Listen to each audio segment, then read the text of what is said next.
Hello, BookTube. One more video for today here in Vermont, and it's a bag.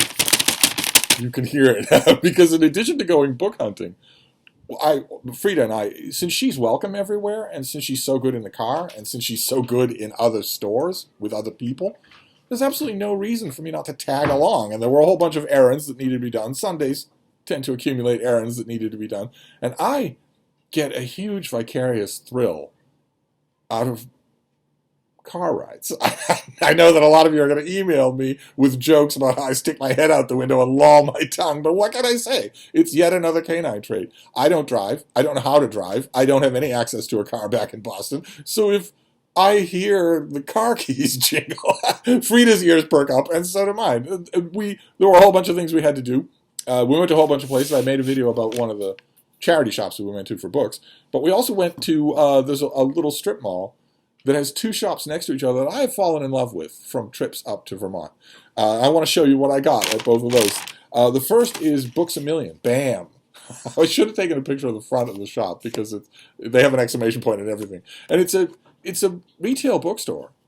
And I have griped many times on this channel about how rotten retail bookstores are, how rotten they tend to be. No depth, no real variety. You're hounded by the staff for membership cards or whatnot. The staff tends not to know what they're talking about.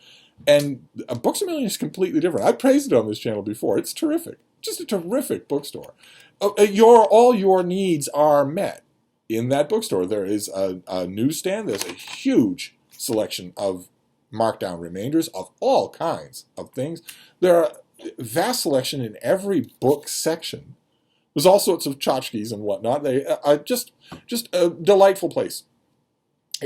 If I were, let's say, to live here, I could see that Books A Million would simply become my bookstore.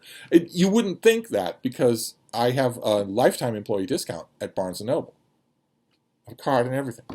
And it's a hefty discount. It's not 10%. It's a hefty discount. So you would think, you know, if I were going to go to a retail bookstore, surely I would do that. But I could easily fall in love with Books A Million. And when I was there today, I got a couple of things because I didn't want to go there and not buy anything. And that's what I'm wrestling. I'm wrestling the bags that we got. I got a book and a bookmark that I want to show you. I got the paperback edition of Tales from the Shadowhunter Academy by the great Cassandra Clare. She writes one of the stories in here. This is an anthology. Look at that, $5 for this thing. Didn't even know that it existed in trade paperback. This came out, 10 years ago? No, not 10 years ago. This came out, well, it's an anthology of a bunch of different pieces, so the copyright information is blisteringly long. Well, 2016. This came out in 2016. Believe it or not, I reviewed it. If I remember, I'll leave a link to the review down below. This is set in her fictional world of Shadowhunter Academy, only it's her and a bunch of authors doing short stories of various different characters, little things here and there. Pure catnip for Shadowhunter fans. And by the time I got to this book, I was one. I got the advanced copy from the publisher. I got the finished hardcover from the publisher. God knows where either one of those things are. So when I saw this, I want to buy something at BAM. I like it. I like the shop. So I got this, and I also got a bookmark it made me chuckle, and since it made me chuckle, I figure it earned being bought. It's this. Pluto. Never forget. There's a sad Pluto on the cover. Who was described by the author of one book about Pluto as America's favorite planet. And the reason, the gist behind this, you all know, is that Pluto was downgraded from a planet to a planetoid, and is never been upgraded. It's just there are 8 planets in the solar system now, if you ask an astronomer. And when that hit the news, that must have been 30 years ago that happened, and when that hit the news, I was outraged. Absolutely outraged. I couldn't care less if Pluto doesn't meet the technical requirements to be a planet. Customary usage is a thing.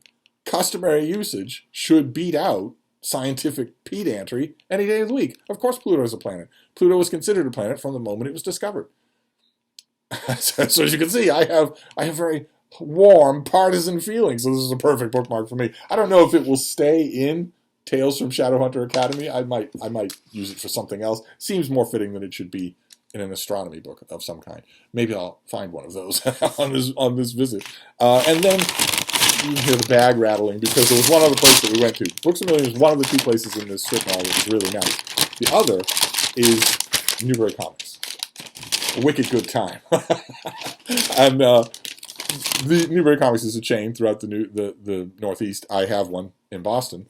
And boy, oh boy, the Richardsons lucked out with their Newbery Comics. I feel every time I'm here and every time I go there, and realize once again that they're not overhyping, that their Newbery Comics staff is terrific. They are the quintessence of how a staff should behave. They're not pushy, they're extremely knowledgeable, they're very friendly, they're very solicitous. They want to know if they can help you. They want to suggest things to you, not to hard sell whatever the corporation wants them to hard sell, but because from what they know of your buying habits, they think you might genuinely be interested and might have missed it. Just wonderful. Every time I go to this Newbery Comics, I always want to remember. It seems like we always go on a Sunday. And I always want to remember, make a mental note on the start of business on Monday to find out how to send an email to corporate about that store. I have the receipt somewhere. One of the things here, yeah, I have the receipt. And the receipt will have the store number. Might even have the staff member name. That's enough information to get a compliment delivered where it will do the right good.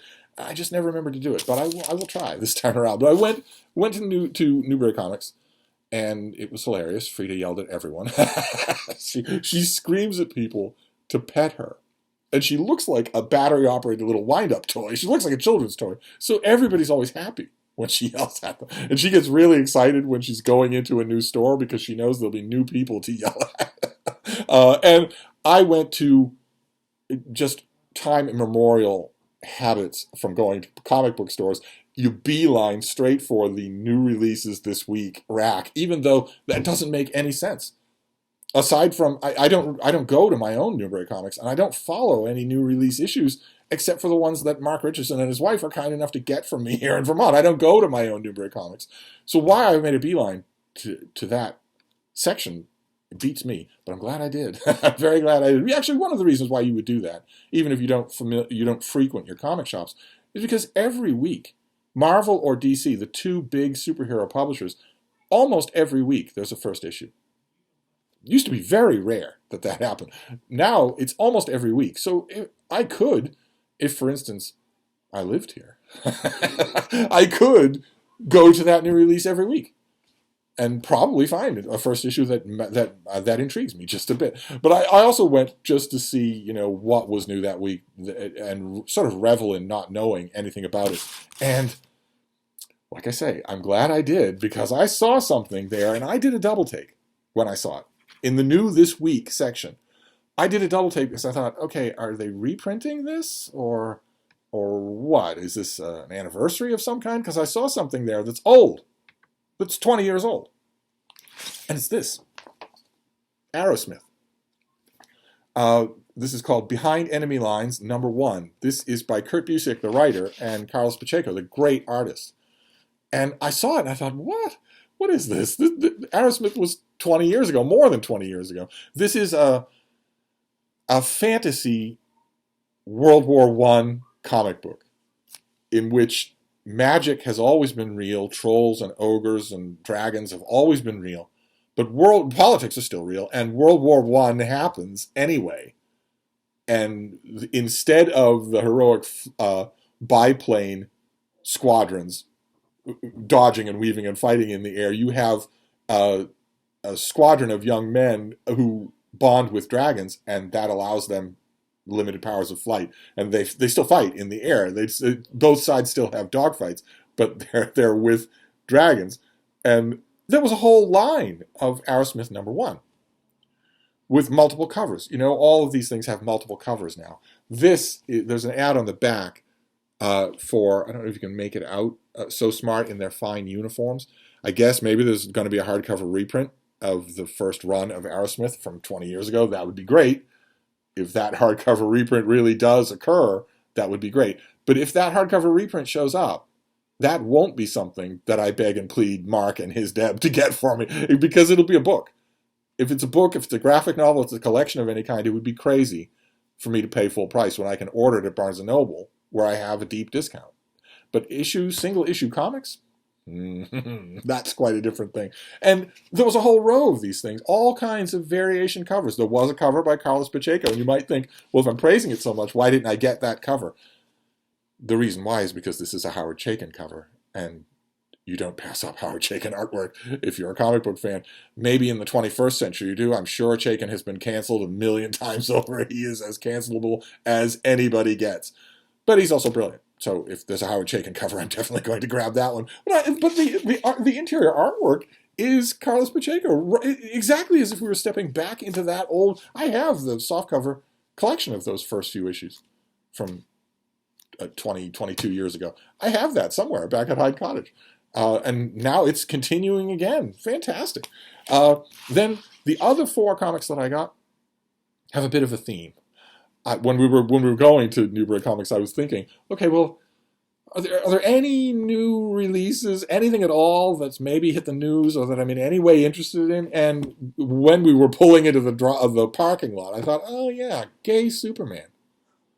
I've heard about it. Of course, if you look at comic book news, you'll hear about it. This is John Kent, the son of Clark Kent and Lois Lane, who... in a recent issue designed to capture that day's headline, comes out as bisexual. And the neck-bearded alt-right comic book commentariat society all over YouTube, they're like 100 channels, they all immediately lost their cookies, all at the same time, and said, this is the end of civilization as we know it, this is empty virtue signaling, this is box sticking. And I watched all of those videos because watching them work themselves into a lather over comics they haven't read in 20 years is really kind of entertaining. But there was one point that all of them made. They always criticized the left-wing snowflakes for having a hive mind, for getting software updates, for all saying the exact same thing, but they all make the exact same points. They are as pure an example of groupthink as the snowflakes they criticize. But they made one point that was absolutely true in 2022. In current year, a character who comes out as bisexual is never going to show an interest in women. And he's never going to go back to only being interested in women. He's effectively gay. He's effectively coming out as gay. And I'd heard all about the issues, but I hadn't actually read any of them. So I looked to see if maybe Newbery Comics, probably your comic shop does this too. They'll have the section for new releases for that week, but then they'll have all the different titles in the next rack over. And all the unsold back issues will be there.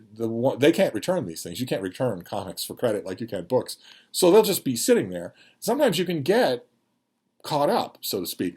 And that's what I did. I got 3 issues of what those neckbeards call Gay Superman, so I might as well call him Gay Superman too. They mean it as an insult. I just mean it to differentiate from poor old Clark Kent. I got 3 of these. I got 5, 6, and 7. It's a little hard sometimes to tell the numberings because DC does a normal cover, but they also do a cardstock variant, a painted cardstock variant for every issue every week. And the cardstock variants are beautiful, absolutely beautiful. But in order to make them beautiful, you have to get rid of the clutter. So the credits and the actual title, the marquee, and the number, all that stuff is pushed way to the margin so that you get big artwork. So I got the non-cardstock variant of Superman, Son of Kal-El, number 5, with a pride rainbow. There is Gay Superman about to smooch his human boyfriend. I don't know anything about this story. I will certainly give it a try. I got number 5. I think that was as far back as I saw. Then I got number 6, but number 6 I got with a cardstock variant because it's really neat. These things just look beautiful. You're not going to be able to tell on camera, but this is floppy, and this is stiffer, and really nice. They're usually painted, usually designed to be sort of gawked at. So, I mean, this is number 6, and there was a normal cover for this, but I grabbed this instead. And then number 7, also the cardstock variant.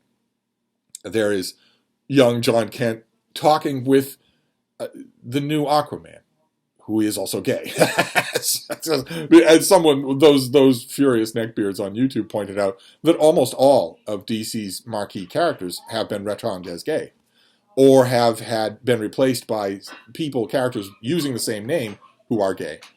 I think the only exception is Batman.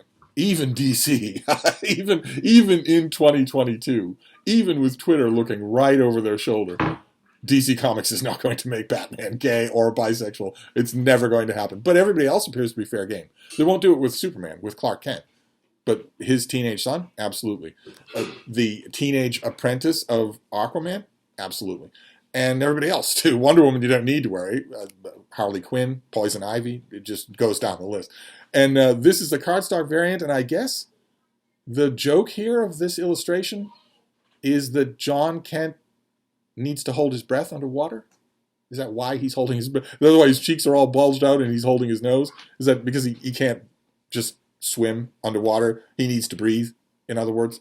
I don't actually know. I don't know this character well enough to be able to answer that question. Maybe I will by the time I finish this issue. Superman, at least the canonical Superman that I read for 80 years, doesn't need to breathe. So he doesn't need to hold his breath when he's underwater. He doesn't need to hold his breath when he's in outer space. But that could be different. So I got 3 issues of gay Superman. But I wasn't done with... I can't look at this character, a teenager, without thinking of him as Superboy. He's called Superman, I think, because DC Comics is trying to get out of paying royalties to to Siegel and Schuster, the creators of Superman. If they make a new character, then I don't think they'll need to do that, or they can get around it. They can soften the impact there. But I think of it as Superboy, even though DC Comics, for legal reasons, can't call a character Superboy and use it that way with the Superman logo. And that has nothing to do with the Siegel and Schuster families. That's a whole nother legal kettle of wax. But since I think of this character as Superboy, I grabbed another thing, a comic that I've never read. This is Suicide Squad Annual for 2021. I don't know anything about it. I'll read it and see if it's any good. I got it for the cover. This is also a cardstock variant. And those of you who know your comic book characters are going to see that is Superboy versus Superboy. Those are 2 different iterations of the clone Superboy that appeared 30 years ago in the wake of the death of Superman. I think these are the same character. So I'm automatically drawn. The point of the cover is that I'm automatically drawn to figure out what this is. The Superboy with the leather jacket and the fingerless gloves was the first visual appearance of this character, and then he eventually just started wearing a black t-shirt, which is the character that you see on the TV show Teen Titans. But we'll see. I liked the theme of a clean sweep of Superboy comics, so that's what I did. But it wasn't a clean sweep because I also got Aerosmith. I wasn't going to pass this up, even when I was standing there at the rack, I was thinking, this is dumb. This is a dumb purchase, because this is going to be collected into a graphic novel, and you're certainly going to get the graphic novel. But I just couldn't wait, and I'm pretty sure that they're counting on that for a lot of fans of this run. So I should have just waited, but c'est la vie. So that was a comic book update. It's not even Wednesday. Don't you worry, though. Michael K. Vaughan and I will be doing our comic book team up, even though I am in Vermont. We will be doing that on Wednesday. But in the meantime, that was my another outing that we had. We went to the strip mall, to Books A Million, and to Newbery Comics. It's a wonderful, fun time. Maybe if I play my cards right and am really nice, we'll go back on Wednesday on New Comic Book Day. We'll see. It might be that is part of an errand that is just done by adults out in the world at their jobs earning bills and whatnot. While Frida and I lounge around on the couch, it might be that it's not possible to do. But if I hear the car keys ring, I will definitely ask to go. But in the meantime, I'm going to wrap it up. There's 3 videos for today, but I will be back. Thank you, BookTube.